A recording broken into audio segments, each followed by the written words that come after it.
Bismillah, Bismillah, walhamdulillah, wassalatu wassalam ala rasulillah.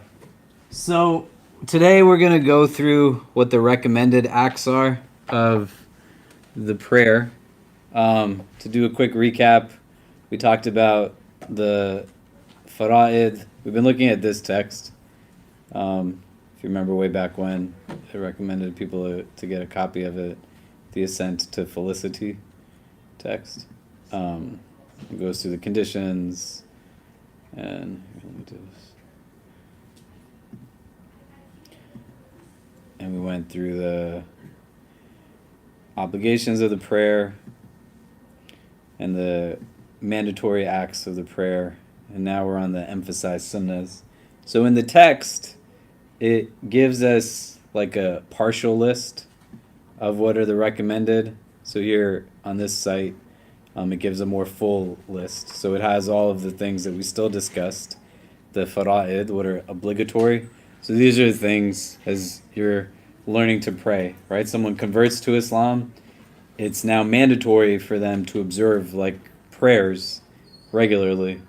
And so not in general, but you're working towards the fullest form of prayer, which are all of the obligations, the necessary and the recommended acts. But you're starting still with what are the obligatory, the fara'id. And so we discussed that in detail. And then in the Hanafi school, you have the necessary acts. So the obligatory acts that we talked about were like the skeleton of the prayer. And the necessary acts are the acts that are adding now kind of the flesh to the skeleton. And we're going to go through the recommended acts, which are now what are beautifying kind of the prayer. And this is stuff that likely if you've ever seen somebody pray, you've prayed yourself, like you do a lot of these, they're postures to them, they're kind of mechanics, and there's some additional things that you're going to say in Arabic, but if you recall what we had said last week, you want to focus on what is in the necessary acts. If you've learned what's in the recommended, that's fine, you should add those in. But if you haven't already, learning the first chapter, Surah Fatiha, which we went through last week, we looked at two short chapters of the Quran, Surah Kawthar and Surah Ikhlas. So, trying to memorize those. We spent a good amount of time talking about the tashahhud, the at-tahiyyatu lillahi wa salawatu wa tayyibat, for people who remember that, if you're here in person or watching on the live stream. So these are like the necessary things that you want to kind of engage and learn those, and then moving on to the recommended, the sunnah acts. Does that make sense? Everybody following kind of where we're at, right? The idea isn't that on day one, everybody has to know all of the recommended acts and the necessary acts and the obligatory acts, because to convert to Islam doesn't mean that you have to have a prerequisite course of study. Like there is literally companions of the Prophet who converted to Islam, and after they converted, they partook in a battle, and in the battle, they died in the battle. And they never prayed a prayer in their whole life as a Muslim. But they were still Muslim. Do you get what I mean? Does that make sense? So the acceptance of Islam is not conditional upon knowing like the rituals and practices of Islam. And then once somebody decides to become Muslim, or they might have been born into a Muslim family and they've learned Islam or kind of embraced it at a later time, you still have to kind of go at a pace that makes sense. As you're learning it, you want to go through it in this mode that we've been talking about. And so we're going to go through the last part today, the recommended acts. And this is a long list of things, but some of it is going to be stuff that like you're already either accustomed to seeing someone do, or you build like a quick relationship with, because it's got postures to it. It's just like mechanics. It's not really like recitation of words. Does that make sense? Yeah. So all of the things that we talked about already, this is like building upon it now, right? The way you want to literally conceptualize a skeleton, and then on top of the skeleton, the fara'id, the obligatory, we added the flesh, the wajibat, the necessary acts, and now we're adding the recommended acts, like what ornaments and beautifies the prayer in and of itself. So the first of the recommended acts is that you're going to stand straight without moving one's head when saying the first takbir. So what this is in reference to, if you remember, we had like the conditions for the prayer, right? This was outside of the prayer, what needs to happen. You got to be in a state of wudu, and the time of the prayer has to come.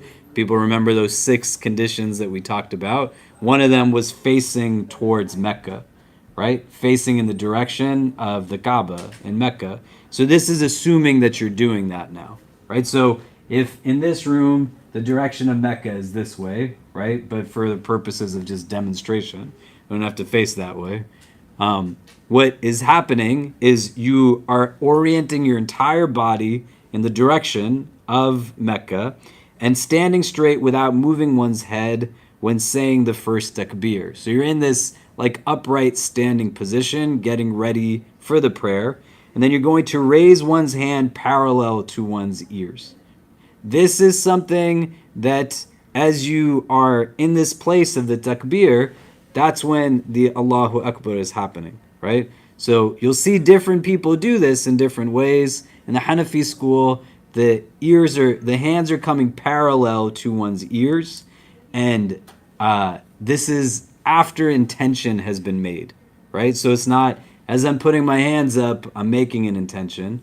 Like you're intending the act, and as the takbir comes, you're raising your hands, Allahu Akbar, and you're entering into the prayer.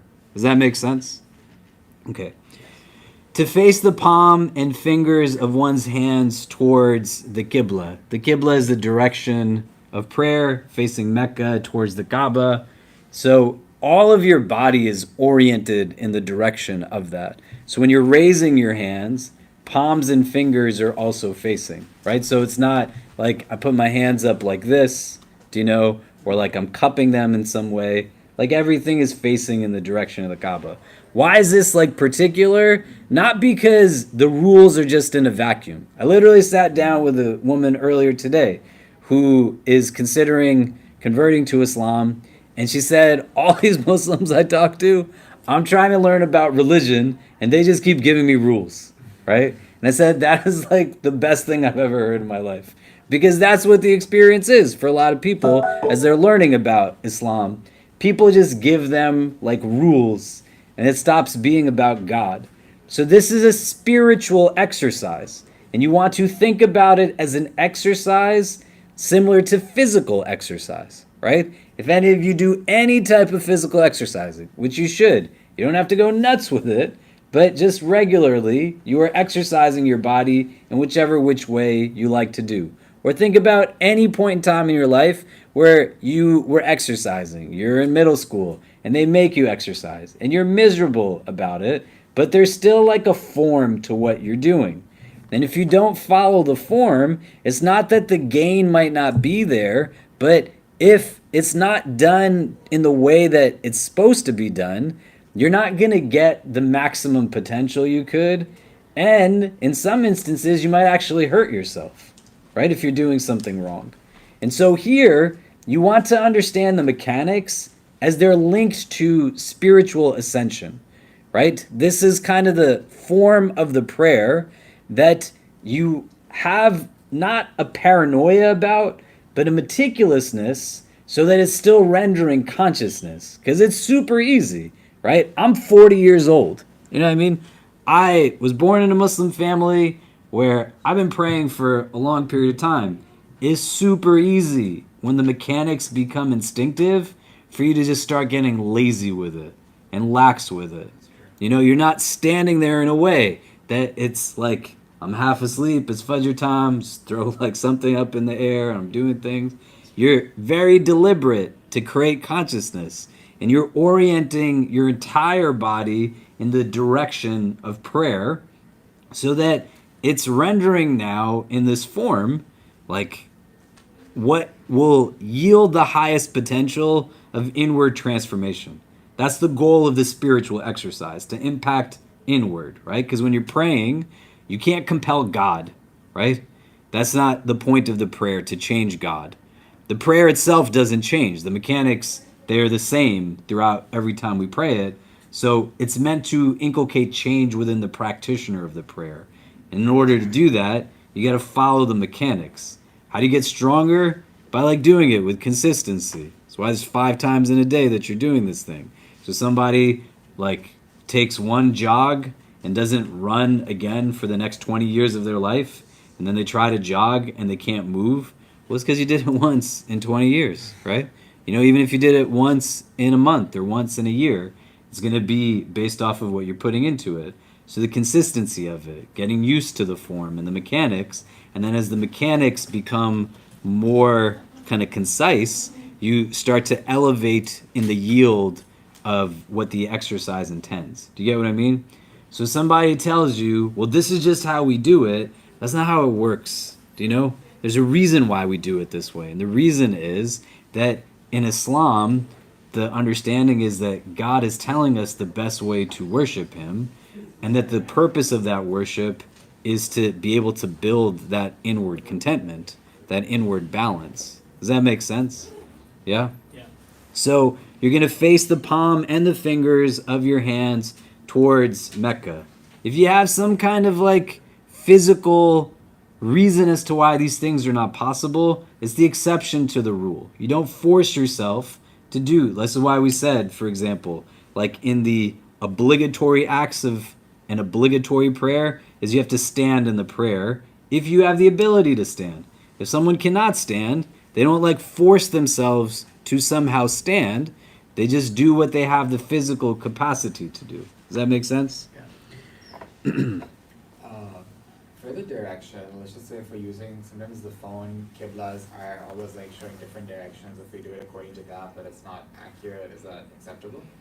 Yeah, because the only time you got to be head on is when you're standing in front of the Kaaba, right? If you're in Mecca and it's right in front of you and you're still praying in the wrong direction, then there's something off. You know what I mean?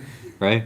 But with reasonable understanding, when you go in different parts of the world, you're going to have a potential for it to be a little bit off. What you want to acquaint yourself with is also like the sun, right? So the sun is setting west, which is here, right? If we know that west is there, and that means then east is this way, right? Right? Yeah, the answer is yes, yes. Right? So there's west and east. So it means like north is this direction. And so northeast is going to be here, right? So if you came in here and you saw somebody praying that way, and their compass said, I'm going to pray that way, just by virtue of the sun, that's not possibly northeast. Do you know what I mean? That's why, like, you don't want to just confine yourself to a technological apparatus, because there's a big part of this that teaches us to have an elemental relationship with the environment around us, right? Look at the sun. Learn how to do some of these things. We're going to New Mexico next week on a retreat that I'm leading with Sheikh Dawood Yassin. We're going to be out in nature a lot. And these are some of the things we're going to try to help people see, right? But you could do it yourself too. Go stand in the middle of the park and just look at the sun at the time that you were praying and be like, oh, like that's what it looks like when it's Dhuhr time, right? Look at your shadow, because this is what things are based off of, like the length of one's shadow in relation to the cycle of the sun. And so that's what it means. Like when it says your shadow is 1 times its length, 2 times its length for the third prayer of the day, the Asr prayer. Do you get what I'm saying? Does that make sense? Okay. When raising the hands for the takbir, to leave one's fingers as they are without spreading them apart or joining them together, it's just bringing your hands up, right? In whatever kind of natural format you bring them in. For a man to place the right hand over the left hand below one's navel by placing the palm of his right hand over the back of his left hand, clasping the wrists with the pinky finger and thumb. So we talked about this previously, but in some opinions, like there's no distinction between the form of a man's prayer and a woman's prayer. And in some opinions, that a woman's prayer is slightly different, more out of a sense of optimality rooted in just the surroundings around you, right? So, for example, like if we were praying in the park, for a man, you are going to bow in such a way where you're kind of standing, your back is flat, etc. But bowing by definition is that you lower yourself enough that your hands can touch your knees.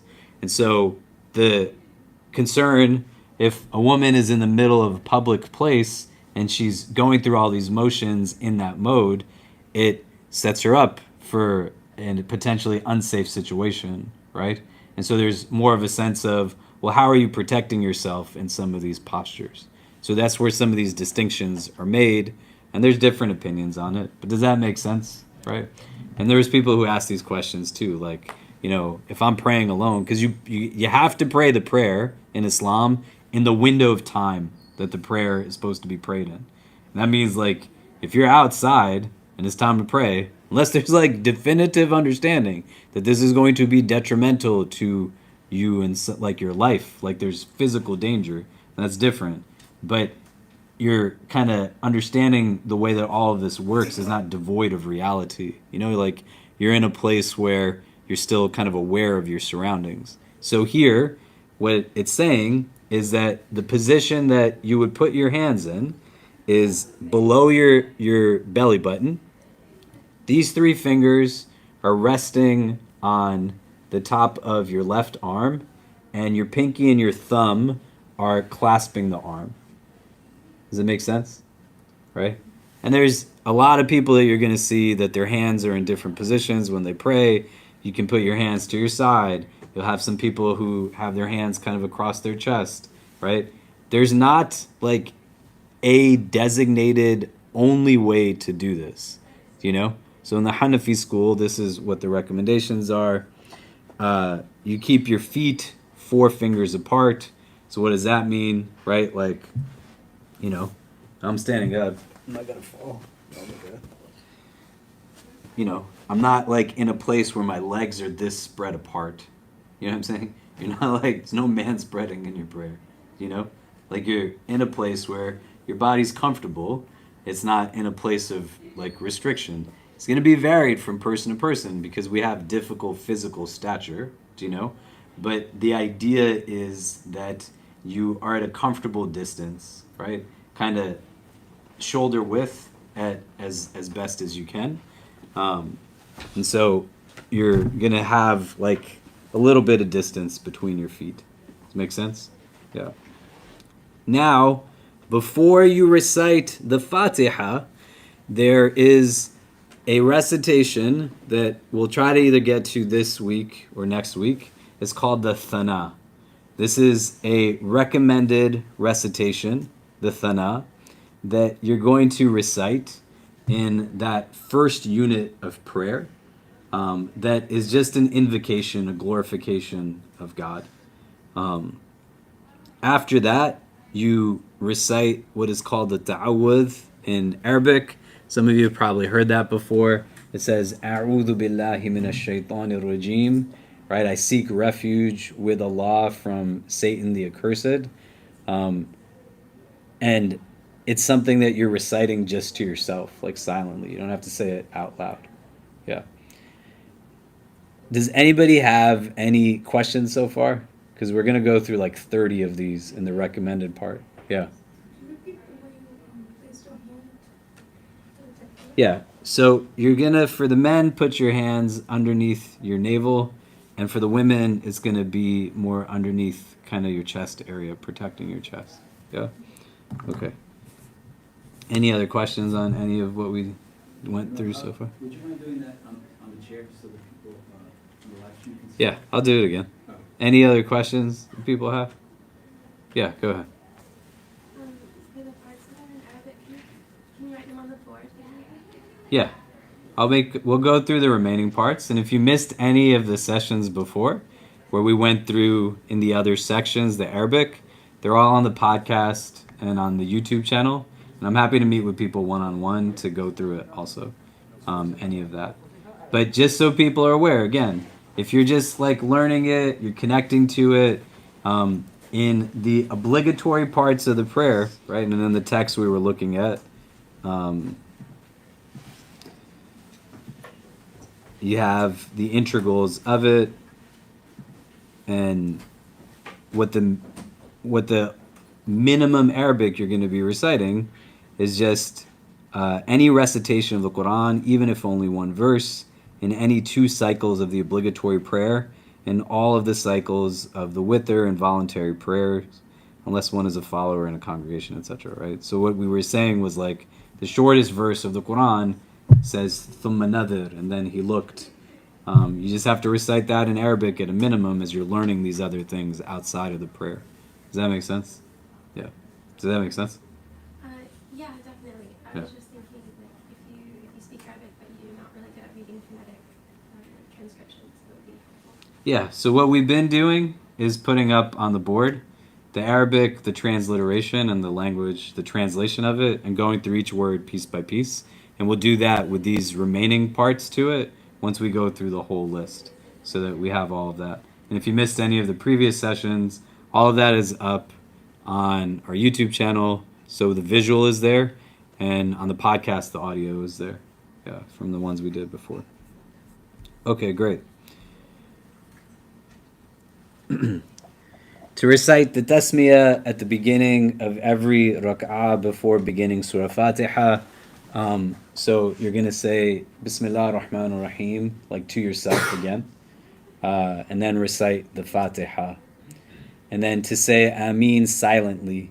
Right? And there's different opinions on this too. Like you might have seen people pray, or you yourself, when you're in prayer and someone has recited the Fatiha, the first chapter of the Quran, then everyone all together out loud says Ameen. And some people say that you just say the Ameen to yourself silently. So in the Hanafi school, you say it silently. Somebody saying it differently, like, it's totally fine, you know? It's a thing that they have different opinions on. Yeah. When you're praying by yourself, are there any prayers that you're supposed to say out loud? If you're praying alone, you're not going to say it out loud the way like we are talking right now. Do you know? But you're still reciting to yourself. To the extent that if like somebody was standing right here next to you, they could still hear you a little bit. You know? So it's not just done kind of in your head. Do you know? Like you're still reciting it kind of at a very low, soft whisper on your tongue. Does that make sense? Yeah. And are any supposed to be silent? The silent and out loud Yeah. is distinguished when you're praying in congregation. Okay. So the first, fourth, and fifth prayers of the day are said out loud in that way, that like all of these things are recited out loud. And in the second and third prayer of the day, like the motions as you pronounce the takbir, the Allahu Akbar, to move from like movement to movement, those are done out loud, but the recitations are not done out loud. Right? And you think about this also, there's different reasons as to why one can understand this, but contextualize it in, you know, a time when there's like no lights and electricity and these kinds of things. So you're praying Fajr and it's really dark outside, right? You're praying Maghrib, sunset prayer, it's starting to get dark. Isha's starting to get dark. And so as these movements are kind of being seen in the daylight, Dhuhr time, Asr time, it's like as bright as it is right now, right? Versus like at other times of the day, there's a little bit more, there's absence of light from like the out. You get what I mean? Yeah. Does that make sense? Yeah. I have a question. Yeah. So after takbir, is it like specific for men and women on the hand placement? It's not an obligation, right? This is what we're talking about right now. It's not an obligation. The position of it in the Hanafi school is like what we just discussed. But in other schools, the position is different. And they have bases for this. There's different evidences. For you all, what you want to take away is 2 things. In the Hanafi school, it's below your navel for a man and below your chest for a woman. And 2, if you see somebody do it differently, or somebody gets in your face, which I would apologize, right? Whether you were born into Islam, definitely if you're a convert to Islam, you're going to meet Muslims who are really annoying people. I don't know how else to tell you that. They will look at you and they will tell you things in absolutes that are not absolutes, right? So you just have to be ready for it so it doesn't like rile you up. So if you walk into a place and, you know, everybody's got their hands like in a place and you're accustomed to doing it differently, that's okay. And you don't have to feel like you're doing something wrong. There's just different ways of doing it. And why it's also important to understand is because in your respective journeys of exploring Islam as a religion, you have, irhamakallah, the difficulty of not having a lack of access to information, but overt access to information. You could go Google anything online and then get like a ton of different stuff back to you. This is one of the things that people are just going to do it differently, you know? And there's certain times when like it's actually helpful, right? Like there has been times when in Ramadan, it's our month of fasting, there's a recommended act that is just seclusion to the mosque in the last 10 nights of Ramadan, right? You're in a spiritual retreat. And it's amazing. And the mosques are filled with people. It's not about being away from people, it's about being away from distractions. And a lot of people will stay up late at night to pray. The first time I did this, I was 18 years old. And I was a freshman at NYU in college, and Ramadan was around Christmas time that year, right? To tell you how old I am as a person. And there was a lot of young people in the mosque doing this spiritual retreat because of the winter holidays times, you know? So doing this for like 10 nights in a row is great because you're not absorbing anything negative, right? For 10 days, no lying, nobody's yelling, nobody's cursing in your face, nobody's being mean or angry. So you're not consuming negativity. You're not watching like stuff that's going to create like visual consumption, listening to anything that's negative, but also it's just positive, right? Like people are literally cooking food for you to break your fast on. You know, people are like greeting each other with greetings of peace. You're hearing like a lot of Quran and like this kind of stuff. And so we're like waking up at 2 o'clock in the morning to pray. Sometimes we don't even go to sleep. And I was 18. I never done this in my life before. It was fun, but I got exhausted. And so I got to a point where after I'm like praying, you know, and I'm typically at my hands here, I'm like so tired. And this guy's reading so long, you know. I don't know. I was like, drop my hands to the side. And I'm just standing there like this because I didn't have any energy to put my hands up anymore. But this is a valid posture in the standing of your prayer. If you don't know that, then you could hate on yourself like standing like this. Or if you saw somebody standing like this, which is typical in the Maliki school, right, which is one of the 4 main schools in Sunni Islam, and in the Jafri school, which is a Shia school of Islam, you have people who stand with their hands on the side, right? And you don't want to walk in and see somebody like that and be like, why is this guy doing this? Do you know? It's all like it works. Do you get what I mean? Does that make sense? Okay. So to say Ameen silently after Al-Fatiha, right? So once it's done, Walad Dhalin, and then you'll hear in some mosques, like everybody, Ameen, right? It's fine. It's one way people do it. In the Hanafi school, you don't do it out loud. Allah knows best. It's okay. Number 11, to recite long chapters of the Quran in the Fajr and Dhuhr prayer, medium length chapters in Asr and Isha, and short chapters in Maghrib, right?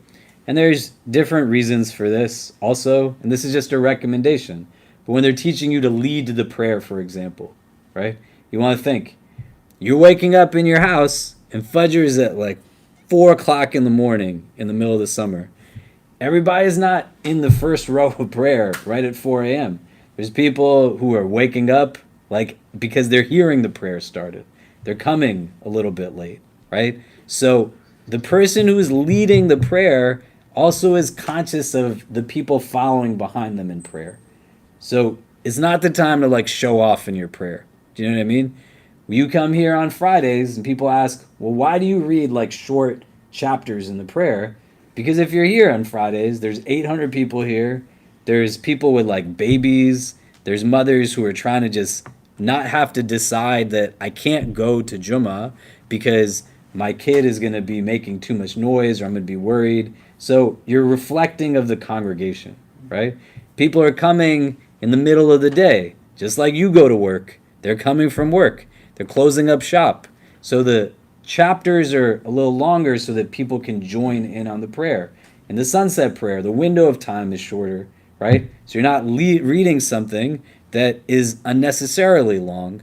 But here, this is not, again, an obligation.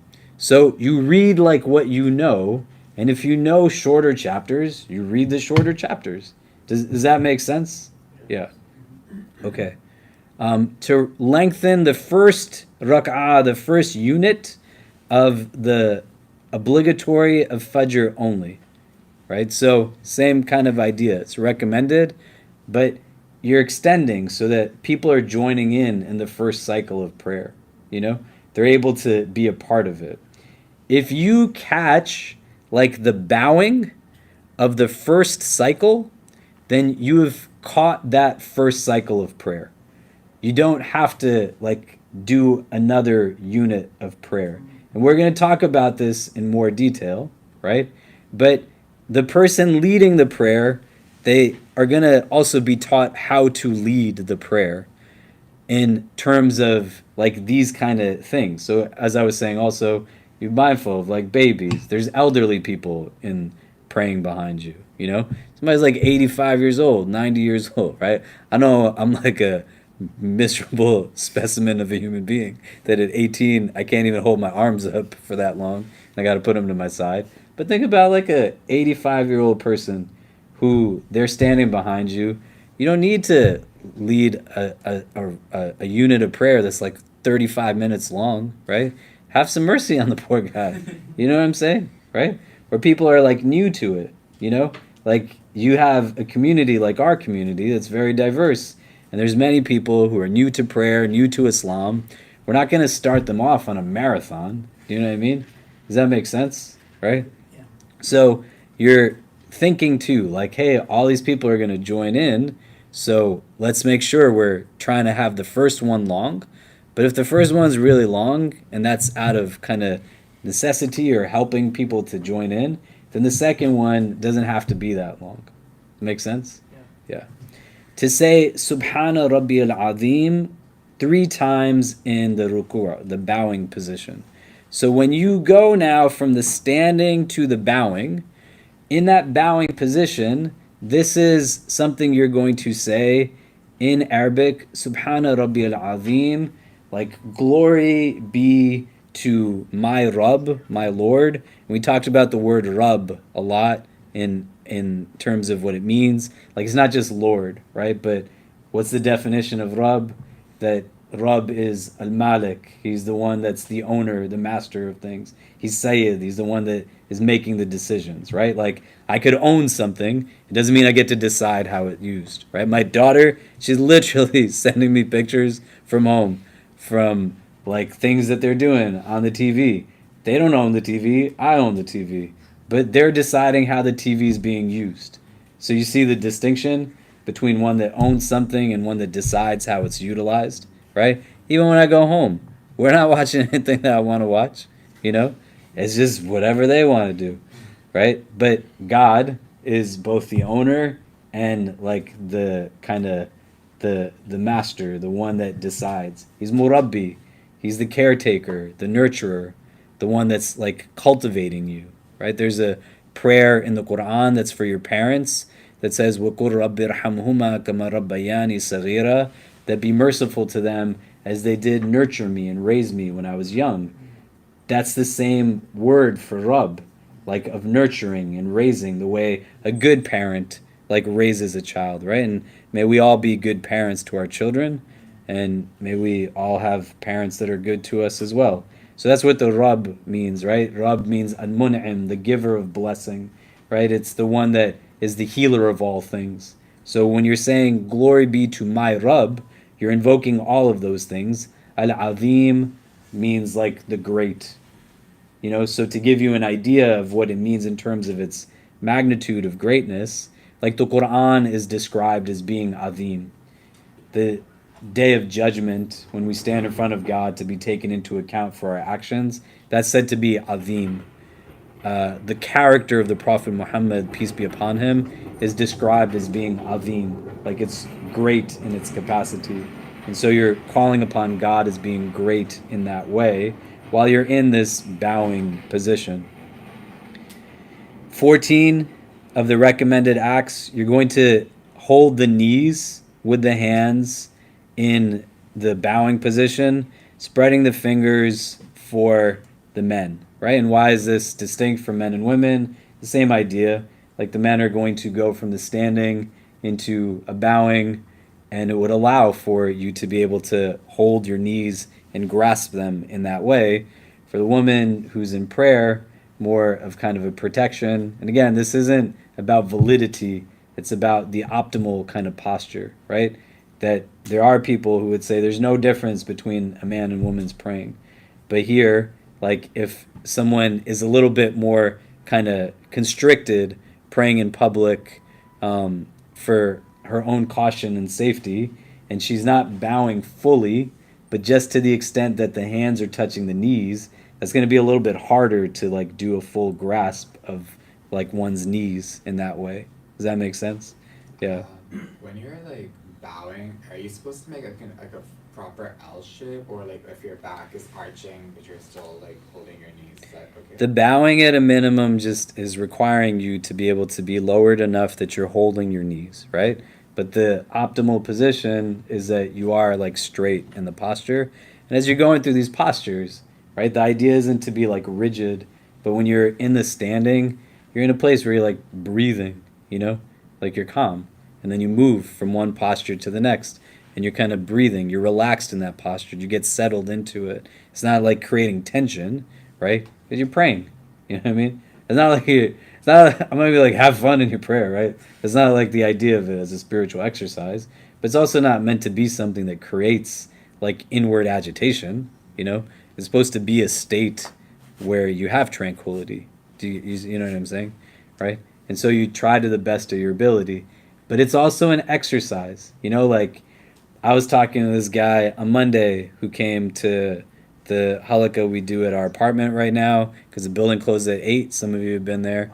And even when some people come and sit with us after Jummah, they take their shahada. Some of you have done this when you took your shahada here. I'm always just sitting on my knees, right?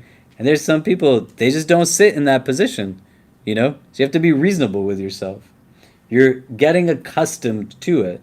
And so this poor guy on Monday is talking to me, and he's trying to sit on his knees as like I'm sitting on my knees. And I was like, you don't need to do this. He's like, no, I can do it. And I was like, no, man. Like we're just sitting. There's not anything to it, you know?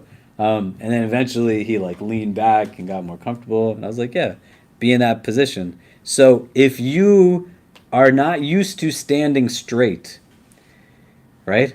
And this is a challenge. Like a lot of us are constantly sitting at a desk, right? All these things that you read that are presented to you mindlessly that you can reflect upon, where people are creating like hunches in their back because they're constantly in an unhealthy way, like sedentary in ways that you're not supposed to be. You know, it's going to be literally hard to stand in certain ways. If you've never like gone into a bowing or prostrating position in your life, it's not like a thing that just is going to come easy, right? Just like any position. If anybody has gone through any type of like stretching, or, you know, you've been massaged the first time ever, right? It's like you just got to get used to certain things, right? So you want to kind of give yourself also some room to build a relationship with the postures. Does that make sense? Yeah. So you're going to grasp the knees. You keep the legs straight when you are in the bowing position. So meaning like you're not like kicking your legs, right? Everything's about stillness. My kids, you know, when I pray with them, my daughter's gotten a lot better at it, mashallah. My son still, I don't even know. Sometimes we're like praying and he'll jump in to pray with us. We don't force him to pray, but he'll come and then we go down to prostrate. And after you prostrate, you're supposed to come and sit and kneel. He just stays down there for a while, right? Doesn't get up. And then sometimes he just stays standing up. I'm like, what are you doing? He's like, I got to get back up anyway. Like, I'm just going to meet you up here when you guys come back. I'm like, all right, man. Like, do what you want to do. But you're keeping your legs straight, right? So when my son, who just turned 8, he's an 8-year-old. He's not like a grown man. He's a kid, right? And he's standing. He's trying his best, but he's like jumping around. He's like kicking his feet. Everything is about staying kind of in this kind of direction towards Mecca. You know, your legs, your chest, like your feet, your toes.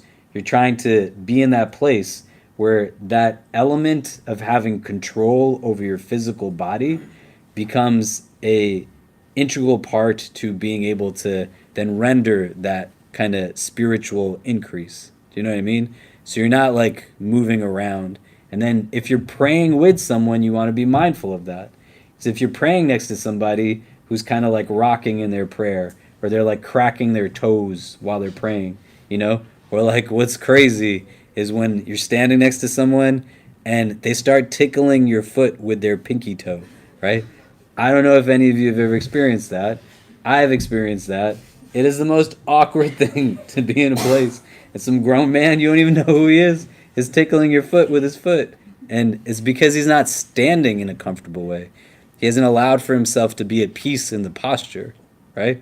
You just got to like get yourself to a place where you're comfortable with the posture, do you know? And some of that's going to come over time. So here, like you keep the legs straight in the bowing position. You keep your back flat when you're bowing, as was asked before, and you make sure that the head is level with your rear end, right? Why is this made distinct? Again, for men and women, it's not about validity, but the kind of optimal, if you're in a public space, cautiousness, etc., is that if you're bending where the minimum for the bowing is you're touching your knees, then you don't have to bend fully over, right? So if you're praying in Washington Square Park and there's all these people around you and you're just not comfortable going into that kind of mode of bowing because now everybody can see you in that position, this is the idea. Do you see what I mean? Okay. The inner sides of the arms to be away from the ribs. Here, like the idea is that you're having like separation from your body. Like your body is like more open than kind of constricted and narrowed. To recite Sami Allahu liman hamida when rising from ruku'. So from the bowing to this. The idea here in all of these like invocations is that in each movement from posture to posture, there's some type of invocation. Does that make sense? Right? So it's happening in the duration of like during this thing. Do you know? If you're following somebody in prayer, you're following them in their movements. So you're not preceding them in the movement because then you're not following them. Does that make sense? So when the person leading the prayer makes this statement, as they have completed this statement, you are then going to move like in accord yourself. And people around you will have like different points when they're moving. Some will start to move as soon as they hear the person say something, right? Some will start to move as soon as they've heard the person complete something. Some might move because they see like the person has completed. And that's an important thing, like the visualization of this. Because if you're praying with 100,000 people and there's no microphone system, the people all the way in the back, they only know what's going on by seeing what's happening in the movements from the people in front of them, right? Or there's Muslims who are deaf, you know? They can't hear anything. So they're going based off of movements, as much as people are going off of hearing, because there's Muslims who are blind. You get what I'm saying? Right? So this is another statement that you're going to be making. God hears the one who is praising him when you're rising from the bowing. And you're going to now like be in a place where the pause that's being recommended here is, so again, like there's stillness, right? But the stillness is also so that these are seen as distinct postures. Do you get what I mean? So it's not like one just long fluid like movement, you know? But they're discernible like movements separate from each other. Like here's a bowing and here's a standing. and it's not just like one quick like motion. Do you get what I mean? Yeah, you sure? So you're gonna stay there for a little bit, right? Like in our tradition, there's narrations that say, "Don't pray like a rooster. You're just pecking at the ground, going really fast." You like find like some release through your prayer, like stillness in it. Yeah, go ahead. So I have a question about that. So in order to make the first cycle or whatever cycle you're on, the minimum is to make the bowing. It's to make it to the bowing when you're joining a congregation. So in this case, is it more important to have like humility in your first stance and miss the second and miss the bowing rather than go straight into the prayer and go into the bowing? Like if I were to enter the prayer and I wanted to make this first cycle and I went straight to the bowing, and because of that I wasn't really in my first position in a proper way. Like I didn't have enough humility in my first position. Is it better that I missed the bowing to fulfill this? No, but it's not like, even in the nature of like getting to the prayer, if you're late, if you're praying in congregation, you're not supposed to like run to it or rush yourself, right? Because to create anxiety as you're trying to build ease, like these things don't match up well, right? So I'm not gonna like yell at somebody and then expect them to just be happy, right? So if you're creating agitation as you're going, so you ease yourself into it, but you don't want to create like rules where there's no rules. Do you know what I mean? The intention can be super easy. You have to make an intention before you enter into the prayer. It's a devotional act. The intention can be something as simple as, my intention is the same intention as the person leading the prayer, right?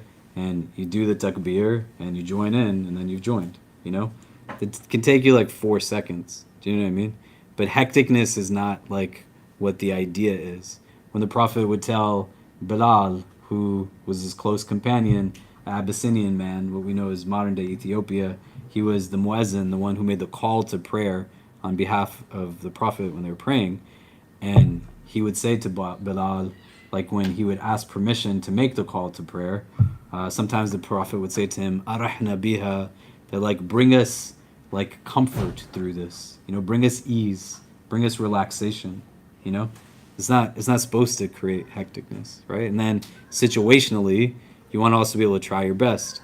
Because like, what are you going to do? If you're praying, you're the only Muslim in your office, and some of us, it's really easy. I can't tell you what it's like for some of you to be you, because my job is to be Muslim. And my office is here, and I have a prayer room right there, alhamdulillah.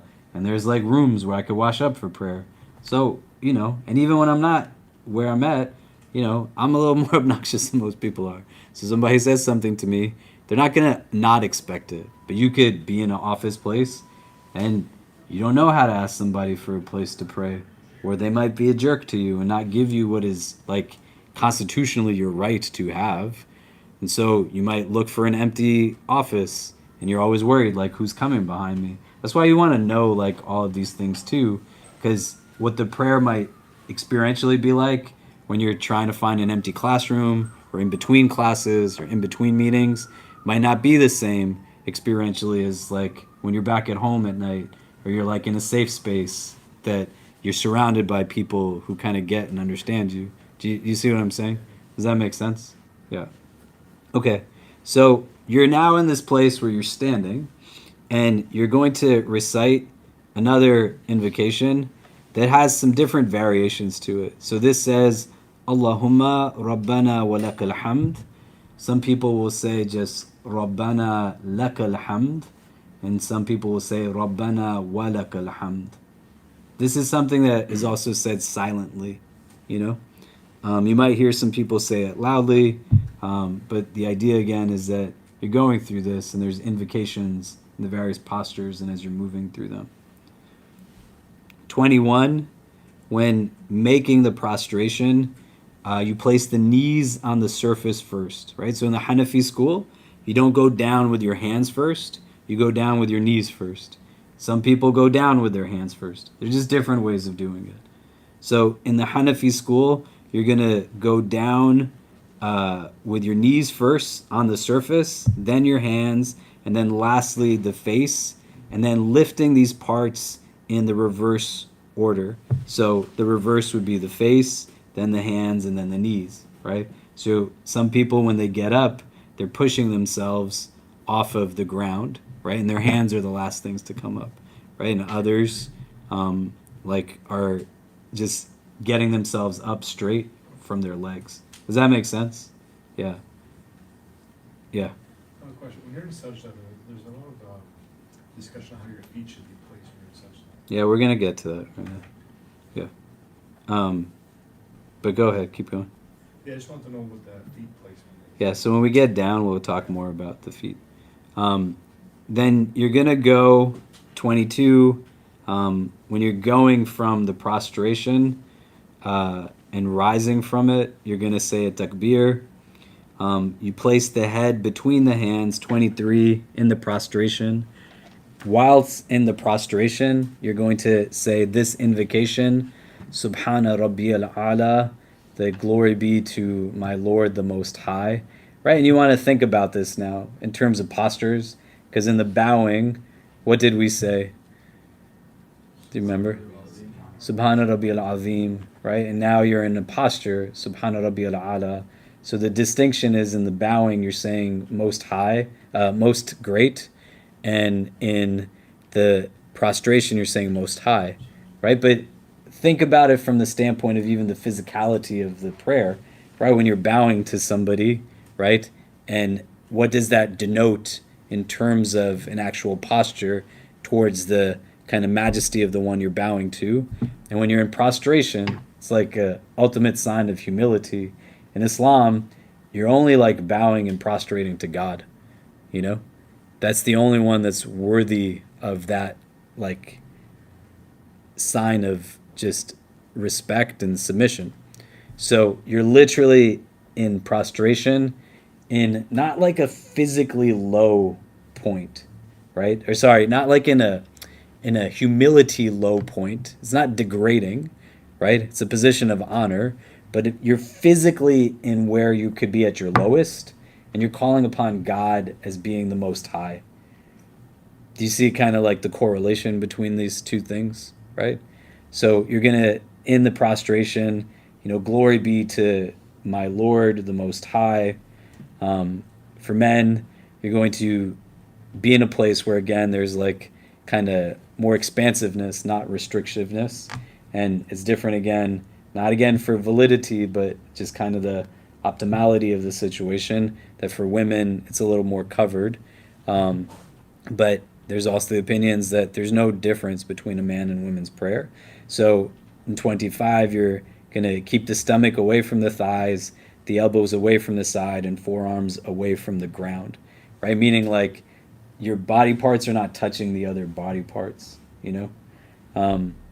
Your heels will be kept together when you're in a place of prostration. So when you're going down to prostrate, you're bringing your feet together, not spread apart. And the toes are going to also be kind of still bent in the direction, like facing the Kaaba. So you're not like, you're not laying your foot flat, but you're like resting on your toes. Does that make sense? Right? Like if anybody ever ran track when they were at any point in their life, has anybody ever done that? Track and field. You have? Yeah. So you know how you're like in a running stance, right? And your foot is kind of arched on its toes. That's like how your foot is when you're in prayer, like in those positions. Like things are facing towards like Mecca. For men, you're going to spread the left foot and raise the right foot, making the toes face towards Mecca, and the hands should be placed on the thighs. So this is when you're like in a kneeling position. We're going to also go through all these postures. I'm just going through the list right now, right? So don't like worry about it. And you're going to, 28, raise the index finger of the right hand when saying the words La ilaha of the tashahhud, and lowering it when you say illallah. So in the Hanafi school, right, what's going to happen is like that part that we talked about as being a necessary act, the tashahhud, in the part that says Ashhadu an la ilaha illallah, you're going to raise your finger at the la ilaha, right? So the finger is raised at the point of negation. There is nothing worthy of worship, and then it's lowered, illallah, at the point of affirmation, except Allah. Does that make sense? So it's really quick. You're going to see other people doing this thing, right? They might be waving their finger the whole time. Some people put it up at one point and don't put it down the rest of it. You know, there's different ways of doing it. It's just one finger that goes up. I think I said this last time, but my kids were like following us in prayer when they were little. They were just doing whatever we did. And then at some point they started putting like 2 fingers up. And then they were putting like all of them up. Afterwards, like, what are you doing, man? And they're like, you put up one, so we thought putting up all of them would be better. I was like, that's interesting, but that's not how it goes, you know. And you can think, right? If you've ever seen my babies, who are amazing, you know, and they're super cute, and they're sitting next to me while we're praying, and they're not like normal distractions. My son will be like putting his face in my face. He's like smacking me on my rear end while I'm praying. And so it's not that he's just putting his hands up like this on his thighs. He's like coming like towards me, like going like this and that, and like magic fingers in my face. And I'm like, no, man. So just one finger up. You recite. Yeah, go ahead. So if we're doing the jihad, do we put it in a fist or do we leave it open? Because I see some people put a fist and put it up, or some people. Some people are gonna put it in a fist and like a clenched fist. What you're gonna do is you're gonna bring kind of your thumb to touch like your middle finger, and just raise your right hand, your right kind of pointer finger, and then you bring it back down. Yeah? Make sense? Okay. You're going to recite what's called the Durud Ibrahim after the tashahhud in the last setting of the prayer. So this is like a prayer on the Prophet Muhammad and his family, and the Prophet Abraham and his family. And then in 30, you're going to follow it by reading a dua, supplication, using words found in the Quran or the Hadith. The dua should not be in the words of common people. So a lot of people will make a dua that says, Rabbana atina fid dunya hasana, that, oh my Lord, give to me in the world like goodness, things of beauty, wa fil akhirati hasana, and in the next world like beauty, wa qina adhab an-nar, and protect me from like the fire, right? And that's just a dua that's taken straight out of the Quran. It's a supplication from the Quran. It's not a dua that's saying after you recite on the Prophet Muhammad, like these peace and blessings on the Prophet Abraham and their family, that you're going to make a dua that says like, give me a nice house, you know, or I really want this job or this car. There's a time and place for that, but in this one, you're going to explicitly do this. You're going to give your salams at the end by saying it to the right first and then to the left. 32, when saying salam, for the imam to make attention for all the people, angels and the pious jinn following him, for the one praying behind him to make an intention for the imam together with the people, and for the one praying alone to make an intention of the angels only. 33, the salam of the imam and those praying behind him should be simultaneously. The latecomer in Salah should wait for the imam to finish his salam first, and then stand up to finish the remaining. So if you missed a cycle of prayer, which we'll talk about in the coming weeks, right? You're going to wait for the person leading the prayer to give those like last salams before you stand up to finish the part of the prayer that you made. Okay, so you see this as like 34 things in it, right? In addition to like the dozen or so that go into the necessary acts, and then the 6 that go into the fard, the obligatory, and then the 6 that go into the conditions outside of the prayer, right? That's a lot of stuff, you know? Yeah, go ahead.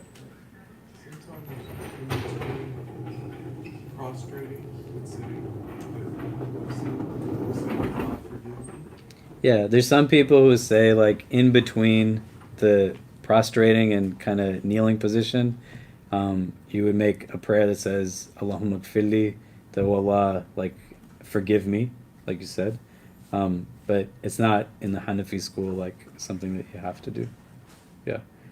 But what most people are given when they're learning their prayer is all of this, like all at once, you know? So even for us to just read this list together of 34 items, in addition to all the stuff that came before that we've talked about over the course of a month and a half, 2 months, right? That's a lot. So this is why you want to do it kind of section by section and then just get accustomed to it as you're going through it. A lot of it you're doing already or you will do because you start to follow people and you learn the mechanics and things. But you want to like kind of fine tune it and make it precise. Does that make sense? Yeah. Okay. So what I want to do is have us like practice a bit because it's a lot of postures today. And however people are comfortable in doing that, you can actually stand up and do it or do it in your place. Or you can just watch me do it. But so we're kind of going through the mechanics in a way that we're like able to visually see how that goes. Yeah. Do you have a question? No? Yeah? Okay. And then what we'll do in the remaining couple of weeks is go through these remaining portions of like what's left to learn in Arabic, the Thana, the Durud Ibrahim, the dua that you make, the prayer after that in the last sitting, and that'll be like it in terms of like the Arabic parts. Does that make sense? Yeah. Does anybody have any questions on any of this? Yeah. So again, like you want to start with this part, the obligatory that we went through a lot, right? And in the text we were looking at, or that I recommended to people, it's on page 76, like what it is that you're going to be going through, and work your way towards like this final complete like mode of this. You know, it's a spiritual exercise, right? So you're building a relationship with it. You have to do this in the places that we said the conditions of it were there before. The conditions, the shara'it of the prayer, you know, being in a state of ritual purity, etc. But when this fifth one, the entrance of the prayer time, like that prayer time, you are required to pray the prayer in its prayer time. Like you are going to do that. That's the aim. It's not that you pray it late. Somebody sleeps through a prayer, like Fajr, it's hard. You're just getting used to a new structure in your life.